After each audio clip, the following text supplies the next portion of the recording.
We'll hear argument first this morning in Case 12-158, Bond versus United States. Mr. Clement.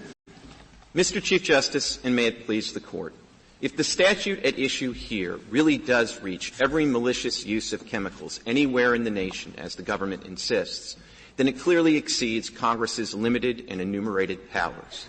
This Court's cases have made clear that it is a bedrock principle of our Federalist system that Congress lacks a general police power to criminalize conduct without regard to a jurisdictional element or some nexus to a matter of distinctly Federal concern.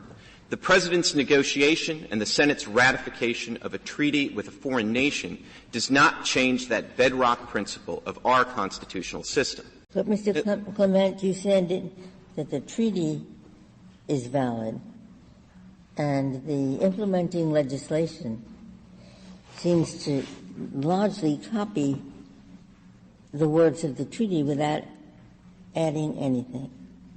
So it's a puzzle that the treaty could be constitutional, but the implementing legislation that adds nothing is unconstitutional. Well, Justice Ginsburg, I guess I would quarrel with your premise, which is it is true that the convention and the statute use similar terms and terminology, but there's one very important difference between the convention and the statute, and that actually differentiates this case from Missouri against Holland. And that difference is that the convention itself doesn't directly regulate individual conduct at all. And so all the convention does. But the convention tells the state parties, go regulate individual conduct in exactly the way that this convention regulates state parties. And then what the legislation does is, as Justice Ginsburg said, just mirror the convention as the convention contemplated.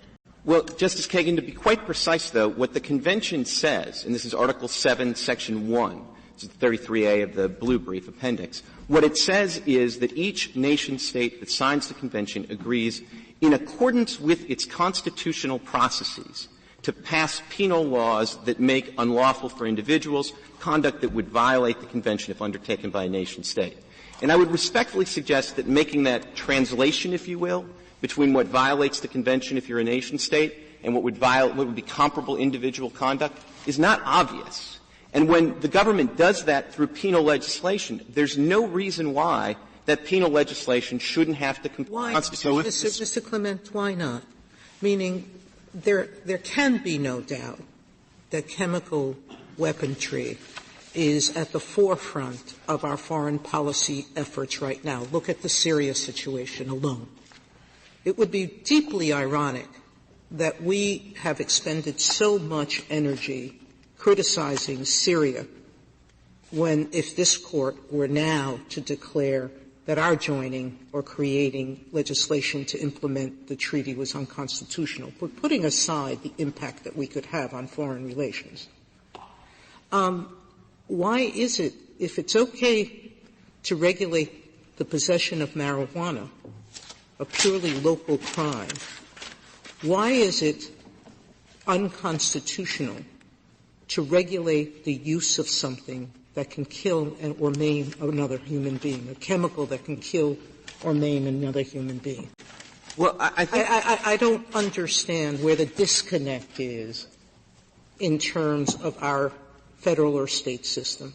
Well, Justice Sotomayor, I think it really gets down to the difference between Raich on the one hand and Lopez on the other, which is this Court has held that it is a classic and rational way to regulate commerce to basically prohibit certain items from commerce. So why isn't the same? There's no dispute that these chemicals were transported along interstate lines. Well, I mean, that's not even disputed in this case. But I don't think it was really disputed in Lopez that the firearm would have had to cross state lines. But the problem in Lopez was the federal statute was not structured in a way that had a jurisdictional nexus that made the statute only applicable as a regulation. Well, we didn't take this case to decide the Commerce Clause question, did we? The government didn't even assert it below. It asserts it now. But as we took the case, the issue was whether the treaty supported the laws. That's right, Justice Scalia, and we do think that the government, like a private party, can waive a constitutional argument. On the other hand, I would say that we're not particularly concerned about the Commerce Clause argument because we think the Commerce Clause argument has the same basic defect as the treaty power argument.